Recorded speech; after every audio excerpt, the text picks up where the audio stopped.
wale ambao kidogo wamejaliwa kuwa na maombi mazuri, unafika sehemu ya kuomba kweli, unasema kweli huyu atakuja kujiendea mbinguni wala hamuna shaka.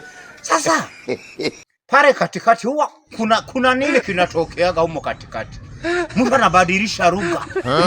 Sasa mpaka mnajiuliza hii ni lugha gani aliyoweka? Kashakarabatakara yeki. Muketeke shekere. Baba. Sasa unajiuliza huyu ghafla tu amebadilisha au ndio tayari mwelekeo wa Mungu umemuijia sasa jiondoke? Karabasheke mushekere. Ila mnajitahidi kweli, mnaomba. Yaani kakapakatakara basakara basaka.